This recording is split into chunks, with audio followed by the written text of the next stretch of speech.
जीवन में आने वाली परेशानियों की वजह से बढ़ती है हमारी योग्यता और संघर्ष क्षमता।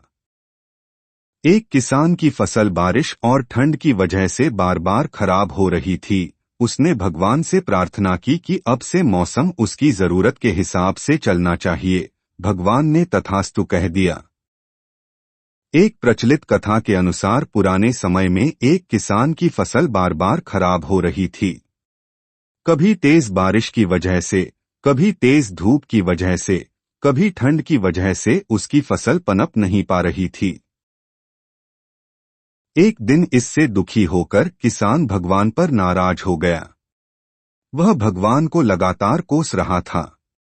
तभी वहां भगवान प्रकट हुए। किसान ने भगवान से कहा कि भगवान, आपको खेती की बिल्कुल भी जानकारी नहीं है। आपकी गलत समय पर बारिश कर देते हो, कभी भी तेज धूप और ठंड बढ़ा देते हो। इससे हर बार मेरी फसल खराब हो जाती है।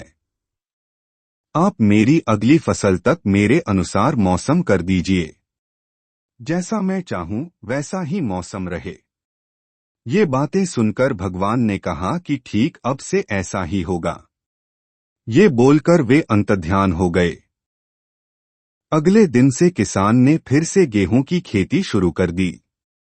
अब जब वह बारिश चाहता था तब बारिश होती, फसल के लिए जब उसे धूप की जरूरत होती तब धूप निकलती।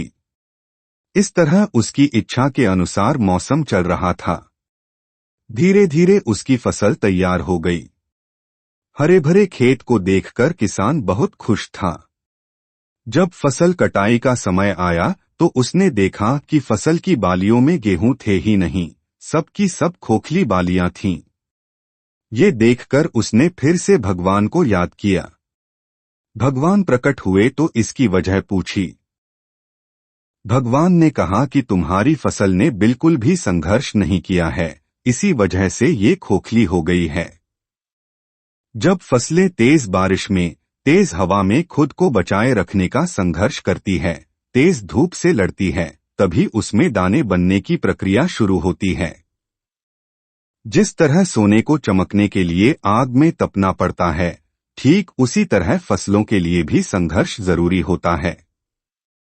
ये बात किसान को समझ आ गई और उसे अपनी भूल का एहसास हो गया। कथा की सीख। इस कथा की सीख यह है कि जब तक हमारे जीवन में बाधाएं नहीं आती है, तब तक हमारी प्रतिभा में निखार नहीं आता है। बाधाएं ही हमें साहसी बनाती हैं। परेशानियों की वजह से ही हमारा सही विकास होता है।